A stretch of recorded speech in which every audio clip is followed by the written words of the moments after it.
6 জনগোষ্ঠীৰ জনজাতিকৰণৰ নামত কেন্দ্ৰীয় চৰকাৰে প্ৰতাৰণা কৰাৰ বিৰুদ্ধে আজি শিৱসাগৰত সদৌ টাই আহোম ছাত্ৰ সন্থাই তীব্ৰ প্ৰতিবাদ সাব্যস্ত কৰে।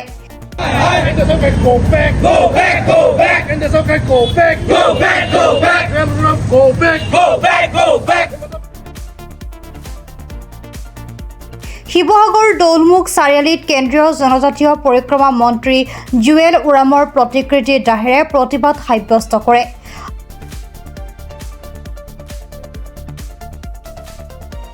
আটাচু কৰ্মী তথা বিষয়ববীয়াসকলে আহোম জনগোষ্ঠীক জনজাতিকৰণৰ মৰ্যাদা প্ৰদান কৰক, জনজাতিকৰণৰ নামত প্ৰতাৰণা বন্ধ কৰক, বিজেপি চৰকাৰ হুঁচিয়াৰ আদি শ্লোগান দি পৰিৱেশ উত্তাল কৰে।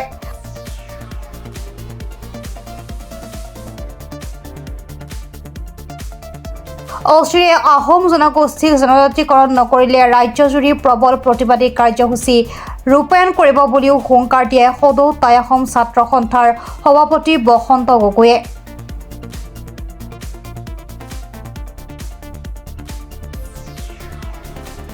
15 বছৰ আমাক ঠগিলে, মিছা কথা ক'লে, জনজাতিকৰণ কৰিম বুলি নকৰিলে, ভোটৰ ৰাজনীতি কৰিলে, সেইকাৰণে তেখেতলোকক শাসনৰ পৰা উঠাই দিলোঁ। উঠোৱাৰ পিছত আমি বিজেপি দল আৰু চৰকাৰৰ নামত আস্থা কৰিলোঁ।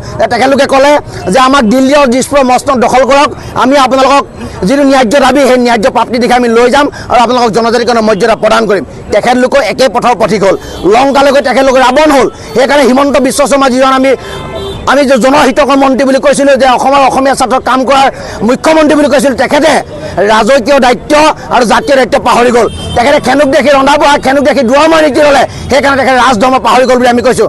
আৰু তেখেতে জাতীয় দায়িত্ব পাহৰি গ'ল। তেখেতে এটা জাতীয় দায়িত্ব আছিল যে 6 জনগোষ্ঠীৰ ৰাইজক জনজাতিকৰণৰ মৰ্যাদা দি অসম আৰু অসমীয়া সুৰক্ষিত ভৱিষ্যত সুনিশ্চিত কৰা, সেইটো কাম নকৰিলে। গতিকে তেখেতে জাতীয় দায়িত্ব বুলি পিঠি দিছে, ইয়াৰ ফল তেখেতে ভুগিব। 26 বিধানসভা ইলেকশ্যন, 26 বিধানসভা ইলেকশ্যনত 6 জনগোষ্ঠীৰ ৰাইজৰ লগতে আহোম জনগোষ্ঠীৰ 55 লাখ ৰাইজে এই দলৰ চৰকাৰৰ বিৰুদ্ধে থিয় হ'ব। যেতিয়ালৈকে আমাক জনজাতিকৰণৰ মৰ্যাদা, স্বায়ত্তশাসনৰ মৰ্যাদা নিদিব, এই প্ৰতিবাদ সাব্যস্ত ৰাখিব। অনাগত সময়ত জোৰলৈ সমগ্ৰ অসমত প্ৰতিবাদ হ'ব। তাৰ পাছত এই ৰাস পূৰ্ণিমাৰ পাছতে উজনি অসম স্তব্ধ হৈ পৰিব। আমি কাইলৈ প্ৰেছ মিটৰ যোগেৰে আমাৰ যি কাৰ্য হৈছে আমি অসমীয়া ৰাইজক জনাই দিম। যিমানকেইজন মন্ত্ৰী, বিধায়ক, MP-য়ে ক্ষমতা দখল কৰি আছে, সেইসকলক আমি ধিক্কাৰ দিছোঁ, আগতো দিছোঁ, আজিও দিছোঁ। আৰু তেখেতলোকে আহোম জনগোষ্ঠীক প্ৰতিনিধিত্ব নকৰে। তেখেতলোকে কেৱল ৰাজনৈতিক স্বাৰ্থত নিজৰ গাদী সুৰক্ষাৰ স্বাৰ্থত কাম কৰে।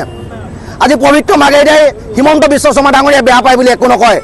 আজি যোগেন মোহন ডাঙৰীয়াই এনেকুৱা এটা দুৰ্গৰ বিৰুদ্ধে কাম কৰিলে, যিটো জনগোষ্ঠীয়ে 17 মোগলৰ আক্ৰমণ পৰাভূত কৰি অসম আৰু অসমীয়াৰ অখণ্ডতা স্বাধীনতা ৰক্ষা কৰি থৈ গ'ল।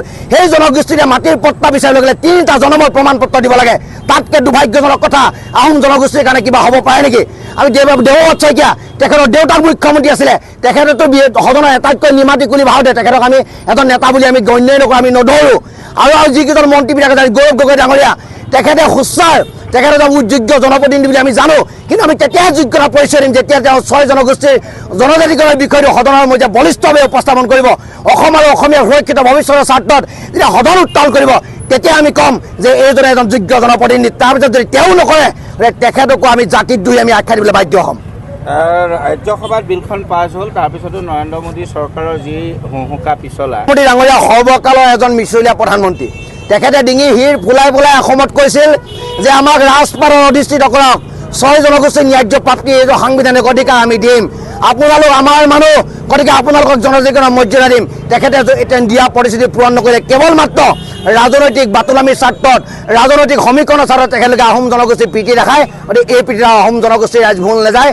তেখেতক আমি সোঁৱৰাই দিছোঁ যে 26 যি বিধানসভা ইলেকশ্যন, এই বিধানসভা ইলেকশ্যনত খিলঞ্জীয়া ৰাইজে একত্ৰিতভাৱে বিজেপি দল আৰু চৰকাৰৰ বিৰুদ্ধে থিয় দিব। এইটো সিদ্ধান্ত, এইটো আমাৰ আটাইতকৈ এইটো এটা যুক্তিপূৰ্ণ সিদ্ধান্ত আৰু সকলোৱে লোৱা এটা সিদ্ধান্ত।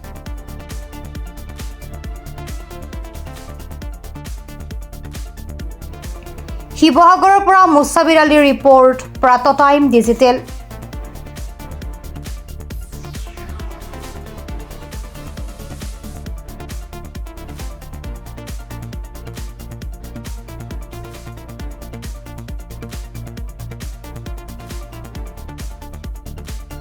অসমৰ সংবাদ জগতখনৰ বাবে এক সুখবৰ। নৰূপ নসাজেৰে প্ৰায় 30 বছৰীয়া অভিজ্ঞতা পুষ্ট সাপ্তাহিক কবচ পুনৰ এবাৰ ৰাজ্যৰ মাজলৈ।